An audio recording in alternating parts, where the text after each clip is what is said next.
안녕하십니까. 대한의사협회 회장 최대집 인사드립니다. 저는 지금 최근에 확진자와 밀접 접촉한 분과 함께 회의를 한 적이 있어서 자가격리 대상은 아니지만 자택에서 최근 수일간 외출을 자제하고 있습니다. 며칠만 지나면 다시 현장으로 복귀할 수 있을 것 같습니다. 제가 오늘 이 자리에 긴급하게 선 이유는 지난주에 경기도 이재명 지사가 분당재생병원에서 확진자가 다수 나오게 됐는데 분당재생병원의 원장님까지 확진자로 진단을 받았습니다.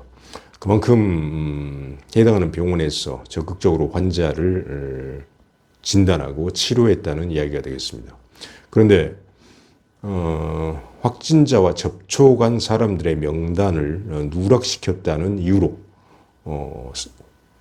고의가 아니었겠죠. 과실이 있었겠죠. 그것을 이유로 해서 이재명 경기지사가 형사 고발하겠다는 그런 방침을 내놓았습니다. 우리 대한의사협회에서는 이러한 사실들을 절대로 용납할 수 없습니다. 코로나19 감염증과 현장에서 사투를 벌이고 있는 의사들과 의료진들에게 그 과정에서 몇 가지 실수, 과오 그런 것들은 얼마든지 발생할 수가 있습니다. 그런데 그런 것을 이유로 해서 범죄자 취급해서 형사고발하고 처벌하겠다. 이런 상황에서 과연 어느 의사, 어느 의료기관, 어느 의료진들이 소신을 가지고 사명감을 가지고 진료에 임할 수가 있겠습니까? 이 점에 대해서 강력한 비판의 목소리를 내면서 이재명 지사의 즉각적인 철회와 사과를 요구합니다. 한편 질병관리본부에서는 최근 요양병원 일부에서 소규모 집단 감염 사례가 나오자 요양병원들에 대해서 감염관리 수칙을 지키지 않으면 손해배상 청구를 하겠다. 또 구상권을 청구하겠다 하는 어떤 방침을 발표했습니다. 요양병원에서의 감염 관리 매우 중요합니다. 고령의 환자들이 상당히 중증의 기저질환들을 갖고 입원해 있는 병원이기 때문에 여기에서 코로나19 감염증이 집단적으로 확산이 되게 되면 상당히 어떤 중증의 환자들로 분류가 되고 상당히 어떤 위험할 수가 있습니다. 하지만 요양병원에서도 각자 자신 의료기관에서 그런 환자들이 발생하지 않기 위해서 나름대로 최선의 노력을 다 하고 있습니다. 그런데 코로나19의 감염이 되고 싶어서 되는 것이 아니고 본인이 원치 않지만 어쩔 수 없이 감염이 되는 그런 상황인데 이런 상황에 있어서 정부가 감염 관리를 병원과 어떻게 해서 함께 긴밀한 협력하에서 더 잘 할 수 있을 것인가 이런 방식으로 접근을 하지 않고 일방적으로 요양병원을 거기서 감염 관리를 제대로 못해서 집단 감염이 생기면 손해배상 청구를 하겠다. 또 나중에 치료비에 대해서 구상권을 청구하겠다. 이것은 요양병원 문 닫으라는 얘기나 마찬가지입니다. 그리고 요양병원에서 감염 관리를 나름대로 열심히 한다고 해도 지금 정부가 내놓은 기준, 나중에 집단적 감염 환자가 생기면 그대로 적용을 하게 되면 수많은 잘못이 있었다. 사후적으로 그렇게 나오게 될 것입니다.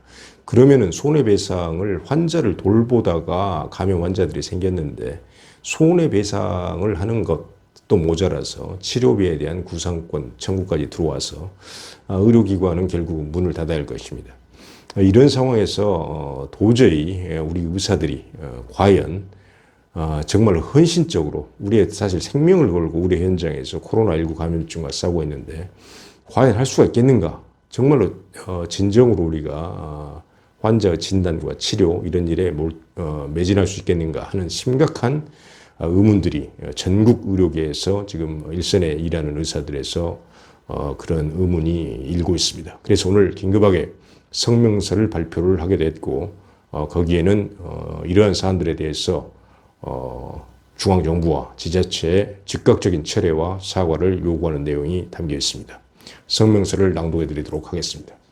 배은망덕한 토사구팽 즉시 철회하라.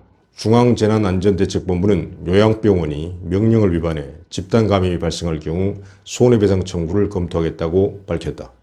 또 이재명 경기도지사는 코로나19 감염자의 접촉자 명단을 누락했다며 분당재생병원에 대해 감염병 예방법 위반 운운하면서 형사고발하는 한편 손해배상 청구를 고려하고 있다고 밝혔다. 문자 그대로 은혜를 배신하고 베풀어준 덕을 잇는 모렴치한 작태가 아닐 수 없다.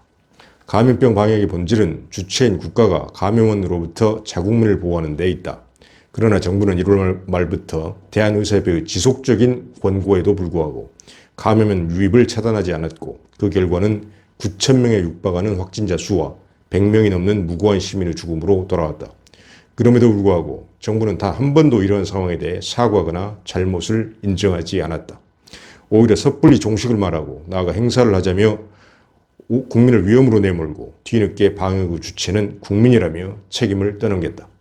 비록 방역에 실패했지만 사회질서 유지와 피해 최소화로 우리나라가 국제적 모범으로 평가받고 있는 이유는 정부가 잘해서가 아니라 시민이 솔선수범하고 의료진과 의료기관이 몸을 아끼지 않는 덕이다. 특히 의료진은 스스로 코로나19에 감염되거나 자가격리 될 수 있음에도 자발적으로 나서고 있으며 의료기관은 휴업과 폐쇄로 인한 피해를 감수하고 있다. 그럼에도 국민의 건강을 지키기 위한 사명감으로 묵묵히 이 신성한 과업을 수행하고 있는 것이다. 이것은 비단 선별진료소나 코로나19 확진자를 치료하는 의료인과 의료기관만의 이야기가 아니다. 눈에 보이지 않는 바이러스, 그것도 증상이 없는 동안에도 전파력을 가질 수 있는 매우 위험한 바이러스로부터 내원 환자와 입원 환자를 지키기 위해 모든 의료인과 의료기관들이 2달 가까이 신경을 곤두세우고 있다. 의사와 간호사들은 심각한 번아웃을 호소하고 의료기관은 경영난에 허덕이면서도 꿋꿋하게 자리를 지키고 있다는 것이다. 이런 와중에 중앙정부와 지자체가 일제히 감염이 확산되는 것을 의료진과 의료기관의 과실로 돌리고 형사고발과 손해배상을 운운하며 책임을 전가하려 들고 있다. 그야말로 물에 빠진 사람을 구해놨더니 짐 보따리 찾아내라는 적반하장이 아닐 수 없다. 인간으로서의 도리를 저버리는 일이나 다름없다. 탁상공론식의 관측령과 불호령으로 감염병을 막을 수 있다는 그 황당한 발상부터 버려야 한다.